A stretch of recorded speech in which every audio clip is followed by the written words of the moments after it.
Here's a look at the weather impact headlines we will be breaking down in this live weather update. Good morning, everyone. I'm meteorologist Carly Smith. We've got below normal temperatures through Thursday. Here's a look at the weather impact. We are tracking a chance for some scattered light rain midweek, and we also have a weekend warm-up followed by some Arctic air moving in.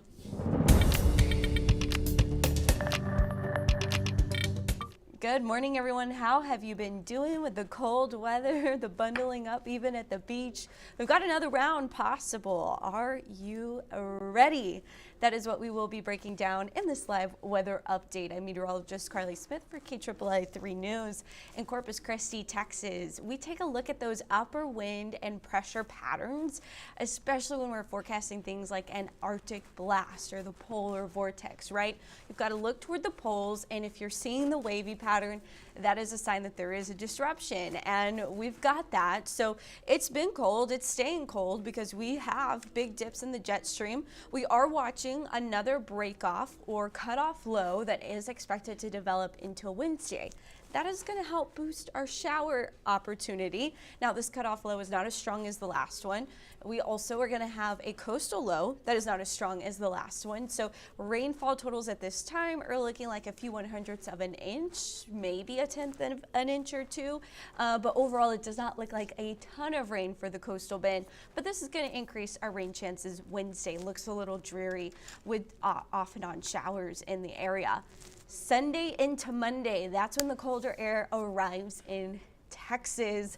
We are looking at a deeper low pressure trough that sets up with that North Canadian air scooping down particularly into North Texas. So what I want you to look at in a map like this is kind of way up here, and then you follow the blue lines down, and wherever that blue line goes is kind of where the deepest Arctic air is going to go. Now, the extra cold weather, once again, centering for the northern plains, the heartland, the Midwest, that's going to be where the coldest temperatures of this Arctic blast are going to be.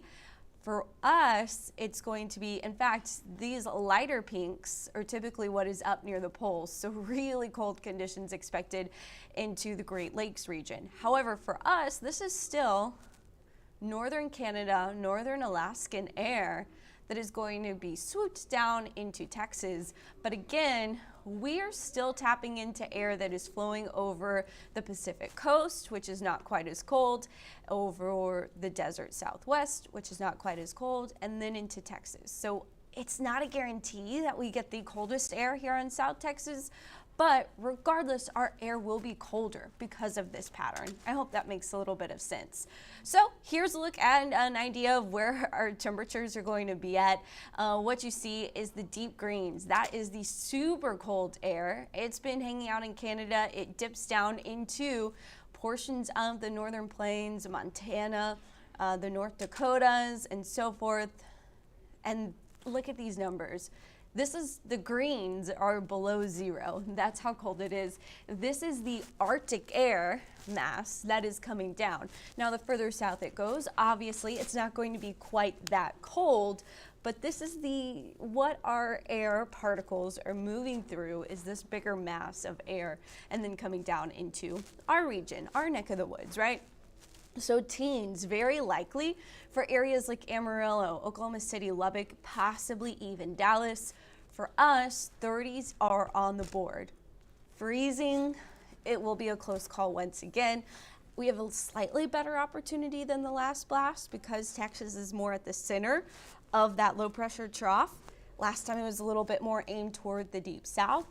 But regardless, we're still kind of on the borderline of will we freeze, won't we freeze here in Corpus Christi. So that's still 7 days out. And so things will change between now and when the cold air arrives. But that cold front looking to come between Saturday and Sunday, knocking temperatures down roughly 20 to 30 degrees between your high Saturday and Sunday. Temperatures will be colder on Sunday than they will be on Saturday. Another thing I want to point out in this temperature pulse is going to be Wednesday. Look at that. Temperatures stay pretty steady between the low Wednesday morning, the high Wednesday afternoon, and the low Thursday morning. Why is that? That's because we're tracking rain. Rain is back in the forecast as we look ahead to Wednesday. As I mentioned, it doesn't look like quite as much rain as we saw during our last rainy period last Thursday. But what we do have is cooler air right now that's coming around a cold front. By the way, there was a cold front that moved through overnight. You barely noticed it. We didn't get much in the way of rain. Wasn't too extremely windy. We are a little windy today, and we are cooler today. It felt really cool and crisp early this morning. But what you see is that cold front, as it moves south and as that upper level low I talked about develop, that's going to help create another coastal low in the Gulf of Mexico. So we see the moisture coming up out of the Gulf late Tuesday and into Wednesday. Wednesday morning, we will be dealing with some wet roadways. Travel safely, but it's more scattered rainfall. It's not the widespread rain like we saw last time, and it is looking pretty light. As this coastal low pushes off to the east, we say goodbye to the rain chances, and then we look ahead to that deep Arctic air, colder air moving in behind the cold front Saturday into Sunday. Waves are going to be active in the Gulf of Mexico. We're talking 2 to 3 foot waves pretty much every day. With that coastal low in place, we may get some higher wave action, but remember, our winds will pick up as well. So on Wednesday, we're talking north-northeast winds, 12 to 22 miles per hour. Offshore winds possibly Saturday before that cold front arrives. Our onshore winds Friday, 7 to 17 miles per hour, pretty light. So it stays breezy this week. Over the weekend, we had some pretty nice light winds. By the way, there is a small craft advisory into this afternoon. Also, we've got a full moon. Good news is the tides are not running too high. Not anticipating any coastal flooding with this full moon. 6:13 p.m. will be our high tide at Bob Hall Pier area. North Beach will be at 1:08 a.m. Packer Channel water temperatures back up to 55, but that's still pretty cold. Sea turtles tend to be cold stunned 50 degrees or colder. And right now we're going to stay trending at or above that number until that second cold front arrives. Again, here's the small craft advisory, 3 p.m. for local bays. I believe it's 6 p.m. technically for the Gulf water. Right now in the Gulf of Mexico, it's 72 degrees. That's well offshore. It doesn't fluctuate as much in the deeper water. Gusts are 25 miles per hour, 6 foot wave heights every 7 seconds.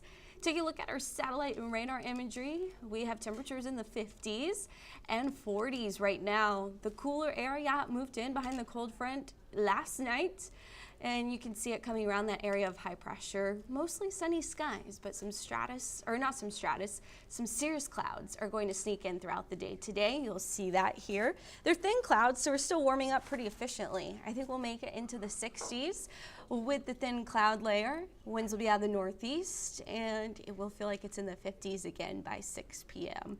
Take a look at Futurecast. Here's when you can expect the cloud coverage to thicken. So if you want to see the wolf moon, we'll have a thin layer of clouds possibly at 7 p.m. Thicker clouds overnight, so by tomorrow morning you won't be able to see the full moon.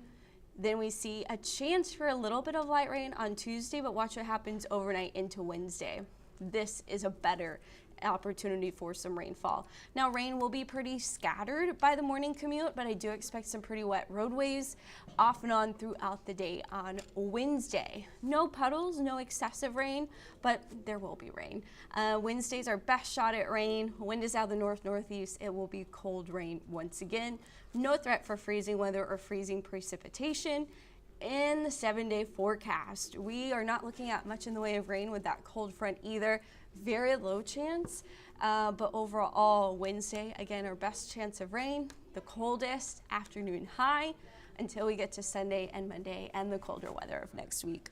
We'll talk more about the cold snap coming up throughout this entire week as the forecast becomes more fine-tuned, but this is it for now. I am going to be signing off. For 3 News, I'm meteorologist Carly Smith. Thank you so much for watching.